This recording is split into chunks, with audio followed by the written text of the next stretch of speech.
When I had my second recurrence, I asked my oncologist for prognosis information. It was about 50-50, it was my outlook. And this was a little bit hard for me to take because it didn't seem very sincere or well thought through. 2007, the doctor came and told me after Vanessa's surgery that she had stage 4 colon cancer. We appreciated the doctors knowing that it was serious and that they were going to do the best possible treatment for us. We didn't need to know anything else besides that, and that was good for us.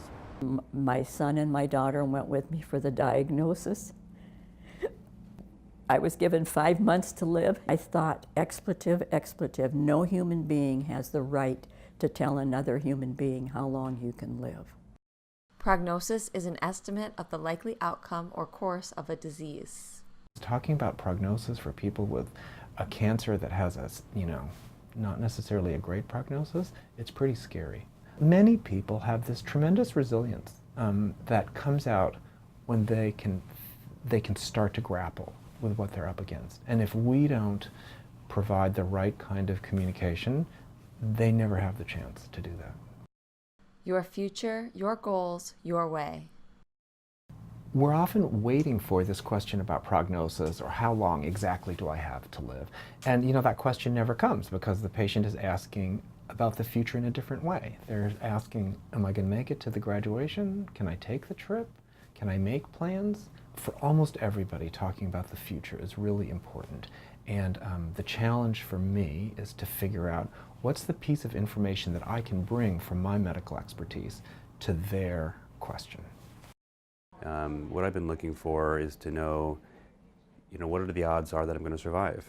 There's just a comfort that comes along with knowing kind of where I fit and what I need to do to succeed and survive and to continue to parent my kids and all the things that I want to do with my life. Dr. Bach and I have talked about death, and my personal philosophy is I will know when I'm going to die. And I've said to him many times, I will tell you when I am going to die. And I just finally decided, well, I'm going to take each day, and each day that I'm given to live is a gift, and I'll just live it as best I can. He said, you've got 2 kids, and we've got graduations coming up, and high school grad and college grads, and let's fight real hard to see if we can make those. So that gives you a goal, and maybe a manageable goal, to be there for certain ones of those. So what I'm trying to do is say, how ready are you to talk about the future? In what way could we talk about the future together that, from my point of view, will help you get prepared, and from their point of view, won't be too scary? How much do you and your loved ones want to know? If I could give patients one piece of advice, I'd say, tell your doctor exactly how you want to hear about this. So Vanessa and Roy approached this very differently. She did not want any of the gory details. He wanted to know all the statistics. So what I would do was have separate conversations offline with Roy. I follow Vanessa's lead. I accommodate her desires and interest in knowing information. And if I need to have information, then I can seek it out either from the doctors or do my own type of work. For me, being in the dark is more of a problem than having information that's maybe not the best. In the case of working with Dr. Bach specifically, he tried to go a step further to say, for this hurdle, you've got this % chance of getting through it. And that just helped me to kind of get the bigger picture for what my challenge was going to be. I think the job isn't for us to fuzz the truth or soften it necessarily, although we have to be kind about it. I think our job is to be there for whatever the emotional response is later, and to expect that, and to realize that's part of our job as healers. What do the statistics really mean? What statistics can tell you is that they can give you an idea of the range that most people with your condition have.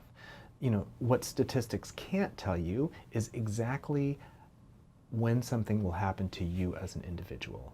Sometimes when doctors say the average survival is 12 months, patients think that means I have exactly 12 months, and that's rarely the case. Usually the 12 months is an average of many patients half of which have lived more than 12 months and half of which have lived less than 12 months. So take the good part of them, do some planning, but don't get hung up on exactly how much time you might have, because we can't predict that. It's still your life to live.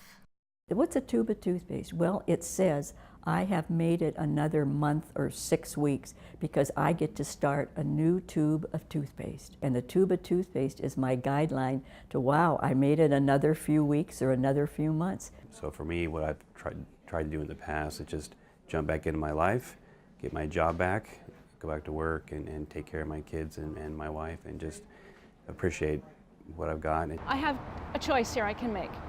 I can make myself miserable and cry a lot and be sad, or I can decide to have a blast, be happy, and use the time to do wonderful stuff that makes me feel good and hopefully makes you guys feel good. One day Vanessa told me that a friend had painted a portrait of her, and I said, oh, can I see it? Her sleeve is unraveling and she's knitting, and I said, what are you knitting? And she said, I don't know. And to me, that's the metaphor of her life now. She's working on it. She's not exactly sure how it's going to turn out. Department of Health and Human Services, USA. National Institutes of Health. National Cancer Institute. www.cancer.gov/prognosis. 1-800-4-CANCER. Produced December 2012.